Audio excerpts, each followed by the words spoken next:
Hello, maganda tayong lahat. Maganda tayo. Welcome back to my channel. Na-miss mo ako kasi kayo na-miss ko mga kamimay. Alam niyo ba may chika pala ako sa inyo. Yung mga ano ko pala, ganap ko sa buhay. Yung mga hindi ako nagba-vlog. Ayusin niyo natin. Itaas pa nga natin saglit. Ayun na nga, nung hindi pa ako nagba-vlog. So, ang dami ko nga eksena. So, by the way, thank you to my sponsor, Lori and Kiko. Ang ganda. Binagamit ko na siya, oh. Tama-tama sa autumn, sa winter, the kulay. So, yun na nga yung mga ganap ko noong ako ay hindi nag-vlog.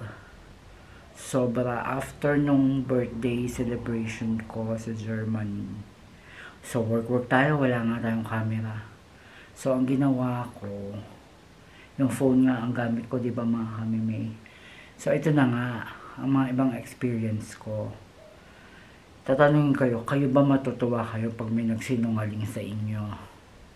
Di ba? Halimbawa, isa sa mga kamag-anak nyo, o isa sa mga kapamilya nyo, o kapamilya na lang, kapuso, kapatid, charot. Sabi niya is, meron daw siyang project na ginagawa. Huwag din natin sabihin kung ano yon. So, ako naman support. Hindi naman malaking bagay. Hindi naman malaking halaga. Pero ako naman support. Siyempre, gusto ko kasi maiba yung mundo niya. Kahit pa paano, meron siyang ginagawa. Aba, nalaman ko, hindi naman pala niya tinuloy yung project na gusto niyang binabalak. So, si project nanganga, pero kumubra siya sa akin. Ayun yung hinanakit ko. Diba? So, hindi ko na siya kinakausap. Ayoko siyang kausapin muna kasi feeling ko ang sinungaling, sobra. Hindi ko naman pinupulot yung mga pinaghihirapan ko dito. Although, yung mga binibigay ko, tulong talaga yun. Talagang buo sa puso ko ang pagtulong. Kaya nga, ganun yung ginagawa ko. Para tulungan yung kapamilya, kapatid, kapuso, at A to Z. So, until now, inalis ko na muna yung communication ko. Ayoko na muna makapag-communicate sa kanya. Dahil, baka may masabi pa ako na hindi maganda. Pagsisihan ko pa mga kamimay. So, it's better to be silent na lang. Pero nasaktan talaga ako sa ginawa niya. Sobra. So, pinagpasa Diyos ko na lang. Kasi sabi ko nga, marami pa rin blessings na darating sa akin. So, I hope na sa ganun ay dapat may matutunan siya. Pero parang wala. Hayaan na natin siya. So, ayun pa yung isang ganap. Ang isa pa namang ganap, meron ka din namang kapuso, kapamilya, kapatid, at kapuso. Ito naman sa aking mga kapatid, kapuso, kapamilya. Ang bilis naman kasi lang tumulong. Anytime, I learned talaga na hindi na ako nag-expect ng kahit anong in return. Kahit ano sa mga kapuso, kapatid, kapamilya. Hindi na ako nag-expect kasi alam ko na yun eh. Alam ko na as in. Kung na kasi yun, lumipat nga tayo para tayo ay medyo maliwanag. Medyo madilim eh. Yan. Para tayo maganda ang conversation mga kapamilya. Yan. Ayun na nga ang sinasabi ko. Alam ko na nga, hindi na ako nag-expect sa mga ganung bagay. Habang kasi nagkakaedad tayo, kailangan wala ng expectation, lalo na sa mga kapuso, kapatid, at kapamilya. Kasi the more you expect, the more you hurt. So, ang dali kasing tumulong, sobra. Kaso I realize na hindi nagbabago, paulit-ulit lang. Kapag sinabi mong ganito, hindi nakikinig. Hindi ko naman sinabing para sa akin, kasi ako nandito ako eh. Para sa mga kapuso, kapatid at kapamilya. Ay, sino ba makakinabang? Si kapuso, kapatid at kapamilya. Diba? Hindi naman ako napakabilis tumulong. Pero makikita mo sana worth it yung tutulungan mo. Kasi ganun at ganun pa din. Kaya gusto ko talaga matuto ang kapuso, kapatid at kapamilya. Kaya, napakadami. Kaso, ganun pa din. Tuloy ang buhay. Hindi kami may dead malang, diba? Kasi the more na isipin ko ang mga ganyang bagay, may stress kami, may die. So, dapat lagi tayong fresh with the, ano ba to, goldie sa aking damit. Charet.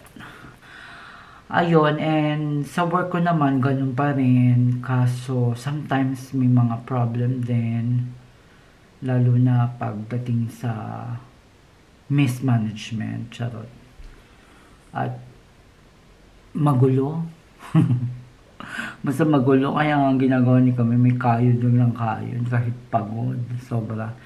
Kung tatanungin naman kami na magjowa, wala namang problema sa amin magjowa eh. Talagang minsan nagkakaroon kami ng iringan, pero normal talaga yon sa magrelasyon. Pero sabihin ko sa inyo na okay kami, yun. Umaalis kami, kasama ko si Nanay Dutch. Sometimes, yung kung makikita nyo sa aking sa aking jowa ng Dutch page, sa Facebook page, follow nyo na rin mga kami may Greek kami doon, nag-restaurant Greek. Kasama namin si Nanay Dutch. Yun. Tapos, yun pa rin, gala-gala ang jowa, gala kami, ganun. Yun lang ang life ni Kamimi. Marami pa rin interesting sa aking life. Interesting, interested, everything. Charet. Basta, ang ganap natin is tuloy lang kahit maraming hindrance. Sabi nga nila, kahit maraming emelatnek, churbanes, chumenelin, ek-ek-labo, hindi na mawawala sa buhay talaga yan. Kasama na natin yan. Lalo na pag may mga pasanin ka. Pero kailangan magbawas ang pasanin kasi wala namang natututo. Paulit-ulit lang, mapapagod ka lang sa mga ganyong eksena. So, it's time to realize what is the best thing and what is makes you peace of mind and what makes you happy. Ayun lang yung sa akin. At saka, katulad ngayon, malamig na yung panahon as in. At saka yung, Diyos ko sa pagtatrabaho ko, ang sakit na ng aking mga likod, ganito. Ay, grabe. Sana ma-realize si kapuso, kapatid at kapamilya ang aking mga kaawrahan. Diba? So, pero walang ganon. I-message ka lang, bigla na lang, oy, ganito, ganyan. Pero pag, hi, kamusta po? Walang ganon. Iisa lang ang ganon. Minsan pa nga din si Madir. Or, update ko pala kayo kay Madir. Ito naman si Madir. Ito namang akin. Matatawa ka na ba kay Madir? Ito naman si Madir. Gustong-gusto niyang bumili noong meron siyang gustong-gusto na bilhin na parang tawag dito. Hindi naman siya, ayoko sabihin kasi yung brand. Baka bashing tayo. So, basta may gustong-gusto siyang bilhin na parang inumin, parang hindi ko alam kung powdery ba yun o what, kasi hindi ko kasi pa nakikita, pero naririnig ko lang siya. Pero may mga nagsasabi daw na hindi naman approve ng BFAD or whatever, hindi ko alam. Pero sabi ni Madir, gawa nung katabi ni Madir, kasi si Madir minsan di ba nagtitinda pa rin sa pinapayagan ko naman, nagtitinda pa rin sa palengke si Madir, di ba, pinapayagan ko naman kasi ma-exercise ba siya. Tapos sabi ko sa kanya, ano nabibili mo sa iyong pera? Sabi niya, yung panty. Sabi ko, panty lang. Sabi ko, ganyan. Bumili ka naman ng t-shirt para sa sarili mo. Kumain ka sa labas. Ayun ba yung gusto ko? Tapos nga, kinukulit niya talaga ako dun sa, ano man tawag dito?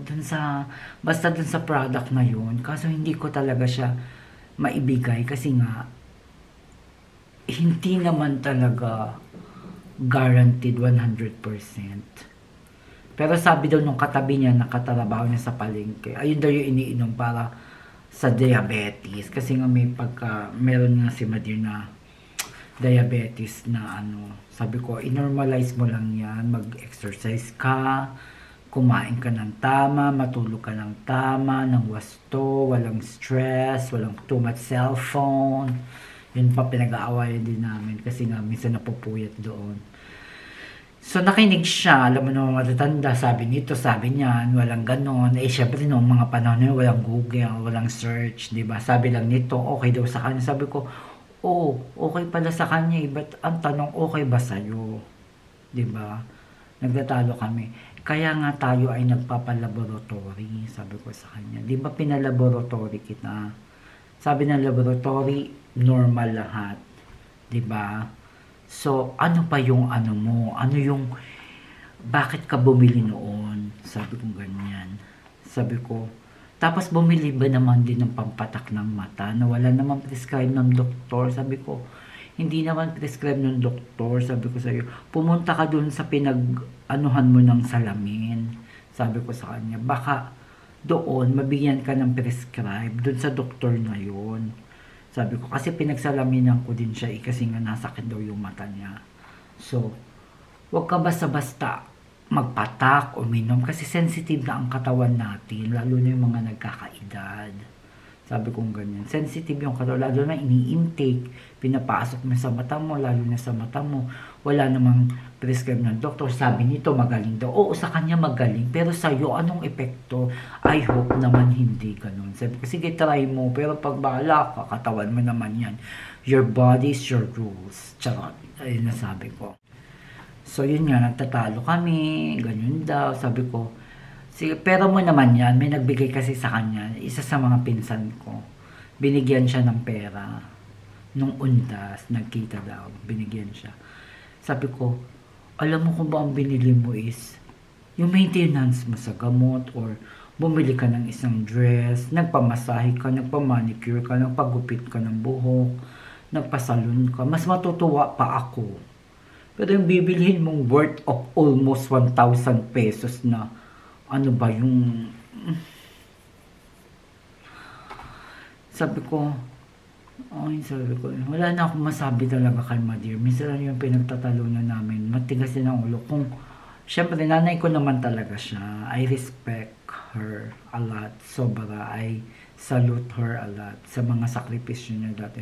Kaya sobra akong protective din kasi ako. Kasi nga, katulad na nangyari sa ate ko at sa tatay ko, hindi ko na masyado silang, naasikaso ko naman sila. Kaso hindi ko masyadong naprotektahan. So, syempre, nanay ko yun di ba? So, ang epekto nun, sabi ko, bahala ka. Kung ano yun ang gusto mo, bahala ka. Basta hindi ako nagkulang sa'yo. Wala namang concern sa'yo, ako lang ang concern sa'yo. Ginagano ko talaga si Madir. Nakikinig naman si Madir, kaso, wala tayong magagawa kung ano talaga yung gusto ng magulang niya o sarili mo. Kahit ipilit natin yung gusto natin, wala talaga Hindi natin mapipilis ang tao. Doon ko din na-realize na sa mundo ngayon, wala nang kailangan i-please. Kumbaga, wala nang basagan ng trip. Bahala kayo kung anong gusto. Basta hindi ako nagkulang ng paalala sa mga kapuso, kapatid at kapamilya. Charot. So, ayun ang eksena ni Madir. So, sa ngayon naman, si Madir ay okay. At siya ay happy sa kanyang mga pagchat-chat. Charot. Tapos, ayun ba nga, sumatotal, pinabayaan ko na. Sabi ko, paano pag naubos yan? Saan ako kukuha ng pambili mo? Di wala din. Sabi ko ganyan. Sabi niya, itatry lang din naman doon. Okay lang, kung curious ka, go ahead. Sabi ko, pero sabi ko sa'yo, mas gusto ko kung nagpamasahe ka na lang, nagpaganyan ka, mas matutuwa pa ako sa'yo. Kasi alam mo, yung pinoprotektahan mo yung sarili mo, yung nagpapaganda ka ng sarili mo, wala ka na dapat iniintindi. Sabi ko sa kanya, ayusin mo na lang yung sarili mo, tinan mo yung eyebag mo, sabi ko sa kanya. Sobra ka atang chat mo. Shout out sa aking nanay. I miss you, I love you. Ganun lang. Ganun lang, minsan kami away bati para kami puso tanong. Kasi sobrang protective kasi ako sa kanya. O sa mga kapuso, kapamilya at kapatid. Ganun. Anyway, ganun lang ang buhay ni Kamime. At pasensya na po kayo kung hindi ako masyado nakakapag-upload in the past few days. Kasi nga nasira talaga yung camera ko. Pero this time, babawi na kayo! Ganon! Yun lang ang galat ni Kamime. At saka, sa mga eksena pa sa buhay ni Kamime ay sa mga susunod ko mga vlog, okay? But this time, wala na. And thank you very much sa aking pagsama ulit sa pagtutok sa aking Kamime Vlog. At kung hindi pa ka nakasubscribe, subscribe my YouTube channel, Kamime Vlog. And please follow my new page of Facebook, Jowa ng Dutch. Okay? At kung mahilig din naman kayo sa Instagram, Kamime, ka_mime, Instagram ni Kamime. And kung may TikTok account din kayo, Jowa ng Dutch. Walang space. Okay mga Kamime, see you over for my next vlog. Thank you. At ayan ang ganap sa buhay ni Kamime. Bye. And nagbo-vlog na tayo. See you again for my next one. Bye. Gracias.